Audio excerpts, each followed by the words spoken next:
Selamat datang di media pelatihan penguatan kompetensi teknis bidang tugas atau PKTBT Jabatan Perencana Ahli Pertama. Pada video kali ini, kita akan membahas materi 1 dalam mata pelatihan perencanaan pembangunan bidang spasial, yaitu materi tentang ruang sebagai sumber daya. Indikator hasil belajar.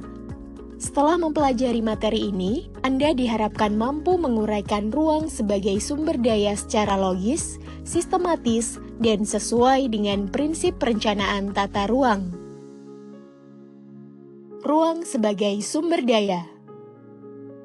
Dalam Undang-Undang Nomor 26 Tahun 2007 tentang penataan ruang, ruang disebutkan sebagai wadah dan sumber daya yang mencakup ruang darat, laut, udara, dan ruang di dalam bumi. Ruang memiliki peran penting dalam kehidupan manusia dan makhluk lain, baik untuk tempat tinggal, beraktivitas, maupun dalam menjaga keberlanjutan hidup. Sebagai sumber daya, ruang memiliki nilai strategis dan harus dikelola dengan prinsip keterpaduan, keseimbangan, keberlanjutan, serta kepastian hukum dan keadilan. Pemanfaatan ruang juga harus mempertimbangkan daya dukung dan daya tampung lingkungan, serta aspek sosial ekonomi masyarakat. Sebagai sumber daya, ruang memiliki karakteristik sebagai berikut. 1. Terbatas dan harus dikelola secara bijaksana. Ruang tidak dapat diperluas, sehingga pemanfaatannya harus mempertimbangkan keberlanjutan dan keseimbangan ekosistem. 2. Bernilai strategis. Pemanfaatan ruang mempengaruhi aspek sosial, ekonomi, dan lingkungan. 3. Memerlukan perencanaan dan pengendalian. Tata ruang yang baik harus didasarkan pada prinsip perencanaan yang mempertimbangkan daya dukung dan daya tampung lingkungan. Fungsi ruang sebagai sumber daya. Ruang sebagai sumber daya digunakan dalam berbagai aspek seperti 1. Ruang untuk permukiman. Digunakan untuk hunian masyarakat dengan mempertimbangkan aksesibilitas dan infrastruktur. 2. Ruang untuk ekonomi. Dimanfaatkan untuk perdagangan, industri, dan jasa guna mendukung pertumbuhan ekonomi. 3. Ruang untuk konservasi. Berfungsi menjaga keseimbangan ekosistem, termasuk hutan lindung, lahan basah, dan taman nasional. 4. Ruang untuk infrastruktur publik. Digunakan untuk jaringan transportasi, telekomunikasi, dan utilitas lainnya. 5. Ruang untuk ketahanan dan keamanan. Digunakan untuk keperluan pertahanan negara dan mitigasi bencana. Pengelolaan ruang sebagai sumber daya.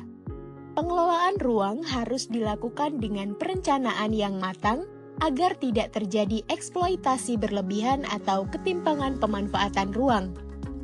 Beberapa prinsip dalam pengelolaan ruang antara lain: 1. Zonasi tata ruang. Mengatur penggunaan lahan untuk fungsi tertentu, seperti komersial, industri, pemukiman, dan lain-lain. 2. Analisis daya dukung dan daya tampung. Menentukan sejauh mana ruang dapat menampung aktivitas manusia tanpa merusak lingkungan. 3. Keadilan spasial. Menghindari monopoli lahan oleh pihak tertentu agar manfaat ruang dapat dinikmati secara merata. 4. Partisipasi publik. Masyarakat harus dilibatkan dalam perencanaan tata ruang agar sesuai dengan kebutuhan lokal. Tantangan dalam pengelolaan ruang sebagai sumber daya. Beberapa persoalan dalam pengelolaan ruang sebagai sumber daya meliputi 1. Alih fungsi lahan.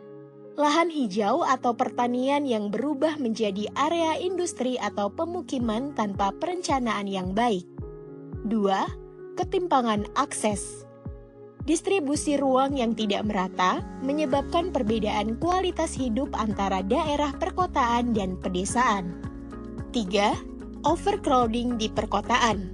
Ketersediaan ruang di kota semakin terbatas karena meningkatnya urbanisasi. 4. Degradasi lingkungan.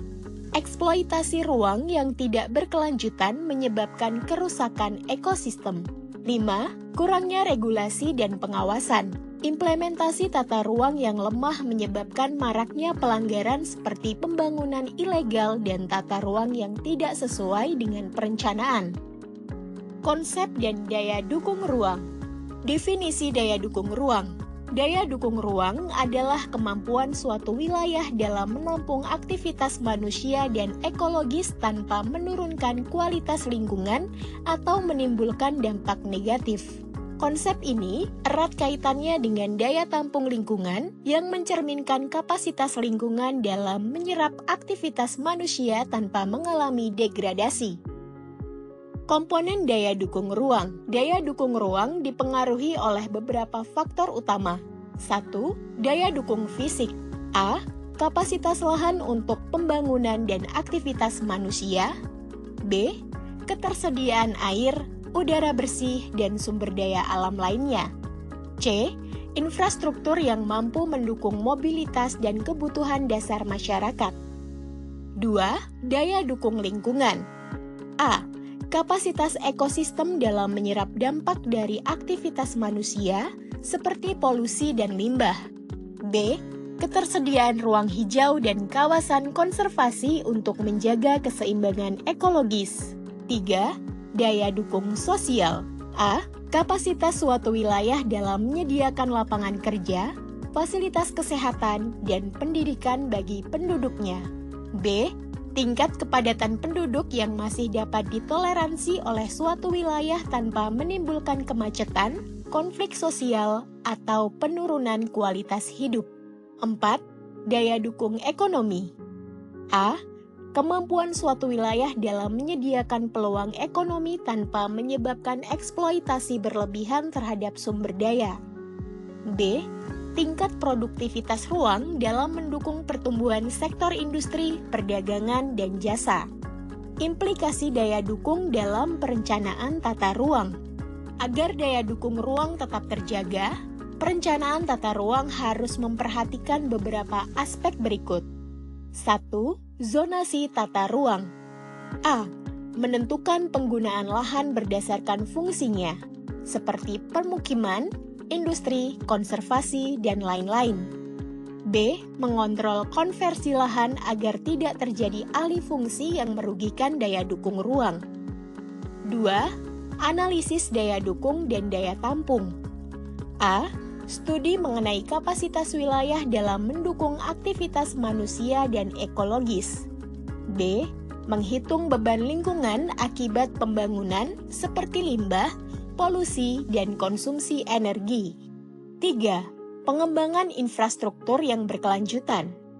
A. Membangun sistem transportasi dan utilitas yang sesuai dengan daya dukung wilayah. B. Memastikan ketersediaan air bersih, listrik, dan sanitasi yang memadai. 4. Kebijakan pengendalian pemanfaatan ruang. A. Menerapkan insentif dan disinsentif bagi penggunaan ruang yang sesuai atau tidak sesuai dengan daya dukungnya. B. Menegakkan regulasi yang mencegah eksploitasi lahan secara berlebihan. Unsur-unsur ruang dan bagian kawasan. Berdasarkan Undang-Undang Nomor 26 Tahun 2007 tentang Penataan Ruang, unsur-unsur ruang meliputi 1. Ruang. Wadah yang mencakup ruang darat, ruang laut, ruang udara, serta ruang di dalam bumi sebagai satu kesatuan wilayah. 2. Tata ruang.